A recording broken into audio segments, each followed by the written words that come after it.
इस शरीर के अंदर हमारे कई प्रकार के रोग भी होते हैं और स्वस्थ भी होता है। रोग होने का कारण क्या है? ये संसार में बहुत लोग दवाई कराते हैं फिर भी रोगी रहते हैं, बहुत दवाई खाते हैं फिर भी दवाई नहीं लगती है, लाखों करोड़ों रुपया दवाइयों के ऊपर खर्च कर देते हैं फिर भी दवाई लगती नहीं है, और लग जाती है एक राख की चिमटी और स्वस्थ हो जाता है। एक पैसे की दवाई से जीवन में आरोग्यता आ जाती है। तो देखिए, हमारा शरीर की रचना होती है तब हमारे माता पिता के द्वारा होती है। माता पिता का जो तपस्या है, तप है, बल है, और उसके साथ साथ उनके पाप है, कर्म है, ठीक है ना, उन कर्मों का फल भी उसके साथ होता है। तो हमारे माता पिता के पाप और पुण्य, उन दोनों पाप और पुण्य मिक्स होकर जैसे माता पिता के रज और वीर्य से हमारे शरीर की रचना होती है, ठीक इसी तरह उस पाप और पुण्य भी उसके साथ में रचना होती है। तो हम जब माँ के गर्भ में 9 महीने रहकर जब आते हैं इस दुनिया में आने के बाद जब वो पाप और पुण्य हमारे साथ आता है, जो पिछला हमारे माता पिता का जो पाप पुण्य है, बीमारी है, जैसे आपने कभी देखा होगा बच्चे जन्मतों को भी डायबिटीज होता है, जन्मते बच्चे को भी टीबी हो जाती है,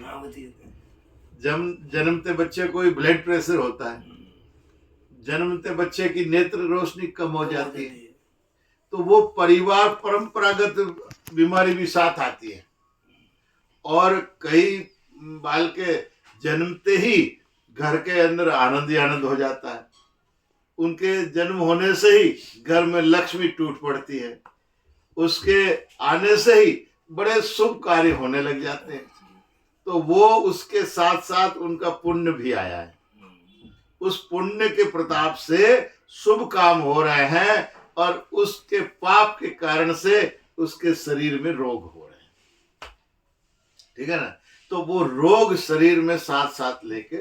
आए हैं और साथ साथ लेके जाते हैं,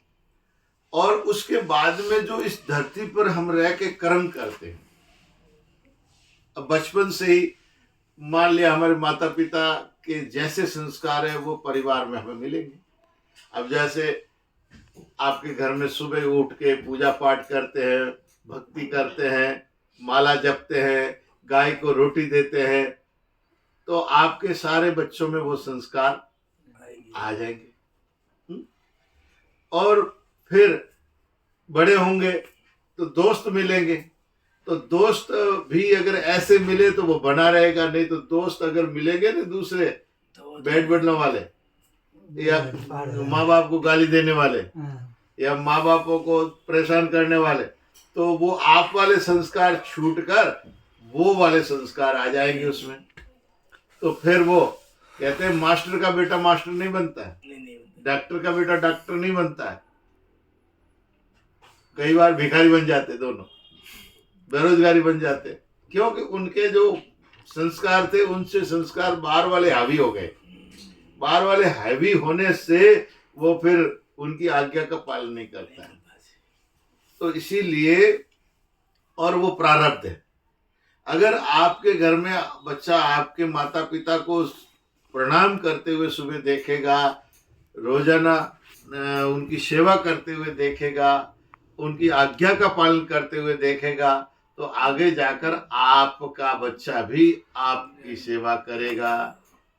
और फिर उसके भी बच्चे उसकी सेवा करेंगे। सास वाली थाली बहू के लिए तैयार है, बाप वाली थाली बेटे के लिए तैयार है। तो इसलिए माता पिता एवं गुरुओं की सेवा और गाय और ब्राह्मण की सेवा विशेष जीवन में जिसके होती है वो पुण्यशाली जीव होता है और वो धर्मात्मा जीव होता है और उसका परमात्मा भी उसके घर आने के लिए तरसते हैं और परमात्मा भी उस व्यक्ति के घर में हमेशा आनंद बरसाते रहते हैं। जैसे आपने कहा परीक्षा